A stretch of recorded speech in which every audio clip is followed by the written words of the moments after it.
pergi ke Medan, naiklah mobil sedan. Al-Quran diturunkan pada tanggal 17 Ramadan. Benarkah setan itu tahu mengerti tentang Al-Quran? Kapan setan itu belajar Al-Quran? Pak Ustadz, ini sebenarnya pertanyaan yang tertunda ini Pak Ustadz. Ya bagaimana lah, kadang tutup dengan doa saja. Jadi begini Pak Ustadz, Pak Ustadz pernah menyampaikan, katanya kalau orang kesurupan itu tidak mempan dibacain surat Yasin karena setan tahu dan mengerti. Nah, di sini saya mau bertanya, sebenarnya antara setan dan iblis ini apanya? Karena ada ustadz mengatakan iblis itu punya anak buahnya setan. Jadi kalau anak buahnya setan, yang menjadi pertanyaan saya, kapan itu setan belajar membaca Al-Quran sampai dia tidak tahu? Dan itu ajalah pertanyaan saya Pak Ustadz. Lebih kurang saya mohon maaf. Kalaulah ada pohon saga, janganlah ditanam di depan rumah. Kalaulah ada kata-kata saya yang salah, mohon maaf, jangan dibawa pulang ke rumah. Sekian, assalamualaikum warahmatullahi wabarakatuh.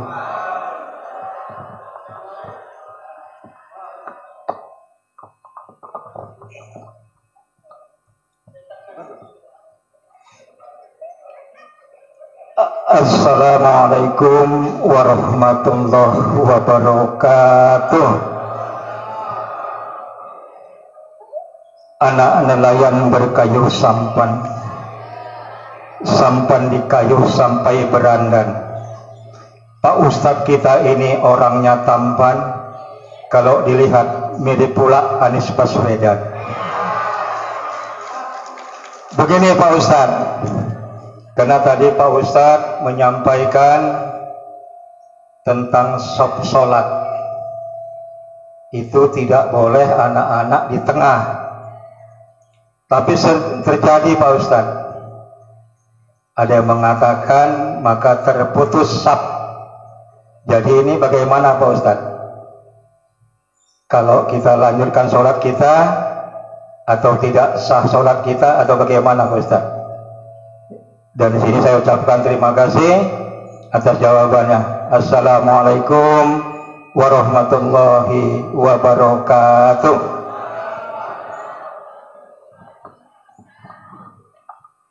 Alhamdulillah, pertanyaan yang bagus Pak Min.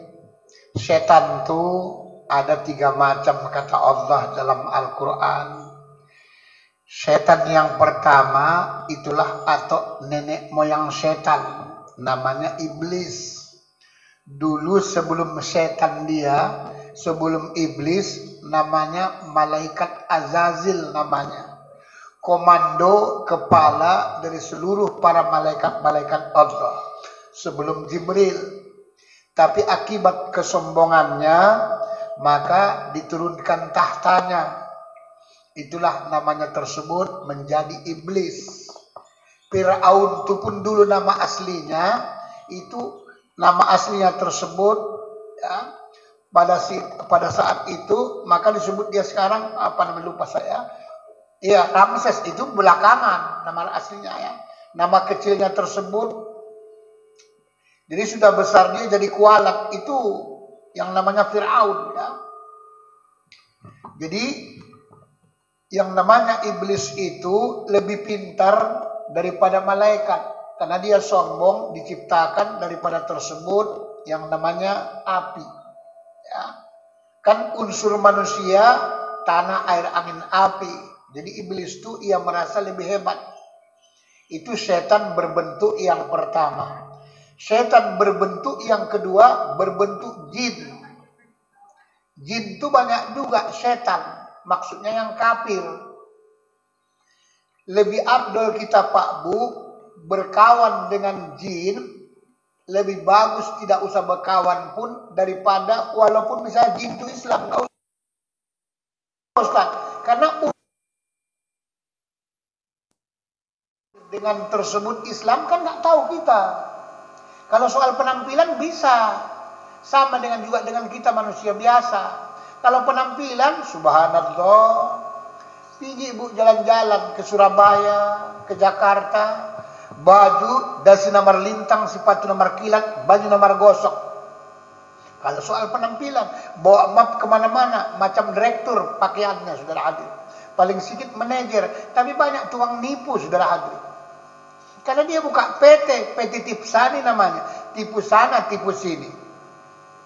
Setan jin itu lebih hebat lagi. Ya.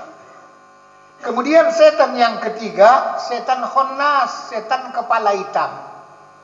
Dulu di Baitus Salam pernah saya sampaikan, untuk mengusir setan iblis tidak mempan ayat apa saja, kecuali ingat pada Allah. Kenapa Ustaz? Dia sendiri pun ayat itu hafal. Orang duluan dia tahu. Ya. Setan berbentuk jin, mengusirnya caranya ayat-ayat yang punya energi dalam Al-Quran itu. Setan berbentuk kepala hitam, asal setan kepala hitam khonnas, kata Allah tersebut, ngusirnya dua macam caranya supaya mau dia pergi. Pertama, kasih duit banyak, pasti mau dia pergi. Yang kedua, pakai beroti kalau sudah tak bisa, saudara hadirin. Karena ini harus tahu tekniknya, harus tahu memang. Kalau nggak tahu nggak bisa. Nah ini yang berbentuk yang namanya setan tuh. Jadi secara hakikat garis besar, setan itu cuma 3. Cuman nanti nama-nama setan itu macam-macam. Kalau di setan jin ada namanya tuyul, gondoruo, ya, nini pelet, segala macam namanya. Kalau setan honnas, kita lah ini setan honnas. Ada yang si John, si Jonti, si Jontor, ada macam-macam, saudara hadirin.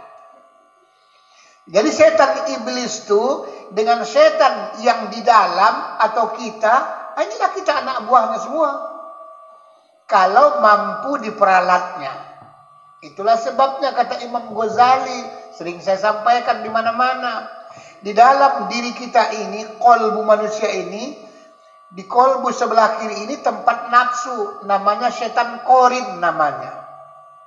Setan yang di dalam dengan setan yang di luar, dia juga punya sinyal ke dalam. Sempati ada, pleksi ada, mentari ada, pakai WA, Twitter, lengkap semua.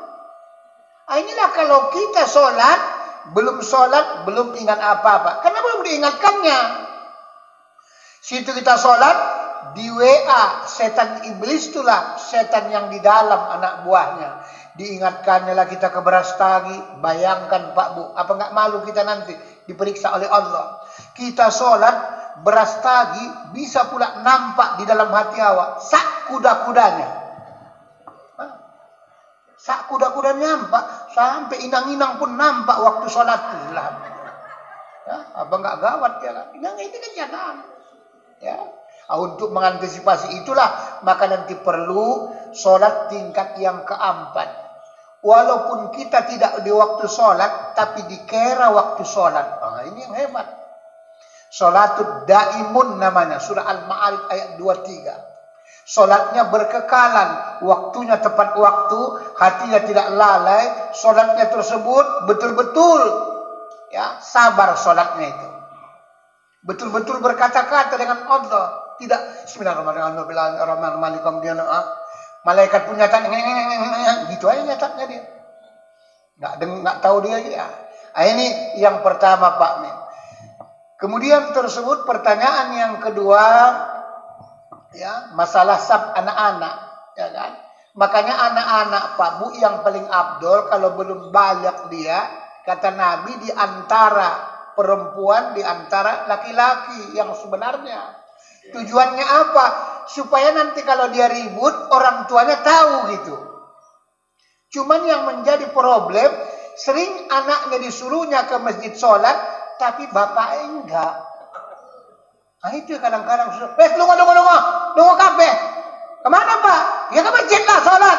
Bapak enggak lungo, bapak enggak iso, halangan. Coba lah. Nah ini kadang-kadang. Ya. Ini yang pertama. Kemudian yang kedua, banyak orang beranggapan kalau sudah sunat itu sudah balik. Belum tentu. Nah, ini harus hati-hati loh. Ukuran balik itu bukan karena sunat. Tapi karena memang dia tersebut sudah pernah mimpi berlayar kapal, saudara hadirin. Kalau perempuan nandainya balik, bolak-balik bercermin, berkaca. Itu baliklah itu. Bolak-balik, makeup sana, makeup sini. Kadang-kadang kurang rapi, kurang hebat. Ya orang kadang-kadang kacanya kaca Ray-Ban. Ya udahlah tinggi sebelah.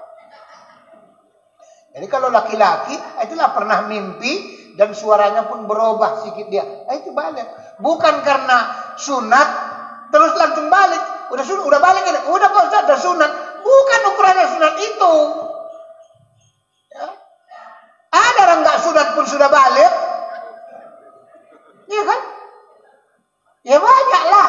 Ada orang yang belum sunat sudah balik. Ada. Ya itu kawan kita itu. Sudah kotok. Nah, maksudnya supaya paham hukumnya itu loh itu. Makanya seorang imam pun pertama yang dicari tersebut yang bagus bacaannya.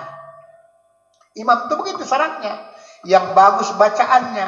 Kalau sama-sama bagus bacaannya, yang paling banyak ilmunya. Begitu dia. Kalau sama-sama ilmunya banyak, yang paling tua umurnya. Kalau sama-sama yang tua, yang paling baik akhlaknya. Karena ada imam itu kadang-kadang kemana-mana masih berani celana pendek, nampak auratnya, belum pantas jadi imam, saudara hadirin. Karena masih berbuat yang haram. Ya. Jadi begitu syarat-syaratnya itu beraturan dia, saudara hadirin. Ya. Jadi bukan mesti tersebut hafal juz 30 juz, saudara hadirin.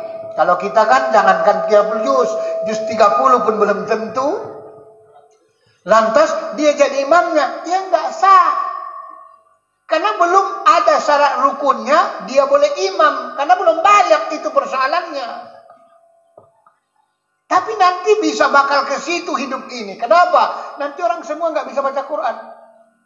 Saya prediksi, satu ketika nanti zaman ini kalau sudah parah kali Pak, mungkin nanti yang azan kaset, yang imamnya pun kaset, yang makmumnya pun nanti kaset.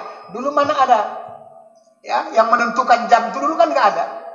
Dulu pertama-tama saya waktu masih mengaji di madrasah, itu menentukan waktu itu kan kalau waktu zuhur misalnya, kalau kita berdiri di palas matahari itu lebih panjang bayang-bayang kita dari kita, berarti masuk waktu zuhur. Ya. Kemudian berubah waktu adalah jam. Jam sekian, zuhur, jam sekian, waktu sholat. Kemudian sekarang lagi, berubah lagi, ada waktunya, bunyi kawan tuh. Ya, tit, tit, tit. Nanti tengok kalau nggak percaya. Satu ketika nanti, yang azan nanti, mungkin nanti kaset, saudara hadirin. Kenapa? Orang nggak datang ke masjid pada kesiangan semua, saudara hadirin. Pada ketiduran. Nah ini dia, nanti bakal seperti itu dia. Karena zaman nih semakin canggih. Baru nanti imam pun kaset, ya sudahlah, mungkin udah dekat kali kiamat, saudara hadirin. Kalau seperti itu ya. Maka disuruh yang azan tuh kalau bisa kan yang bagus. Maksudnya yang bagus suaranya untuk manggil supaya orang terpesona. Hayya 'alas shalah, terpesona orang. Seperti imam azan di Madinah, kecil suara sayup-sayup, saudara hadirin.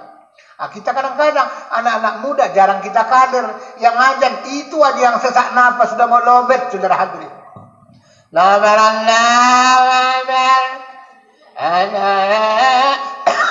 barallah.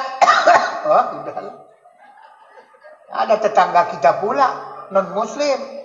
Besok pagi tanya nyawa tetangganya, Pak, ada apa? Itu tadi pagi di masjid, kenapa kok apa kambing siapa yang diseret-seret orang itu? Nah, ini dia. Coba belajar ya. Kalau dulu ingat saya, tarhim. Sebelum tersebut kita masuk waktu subuh. Tarhim. Ya arhamar rahimin. Irhamna. Enak. Baitus Salam sudah buat itu.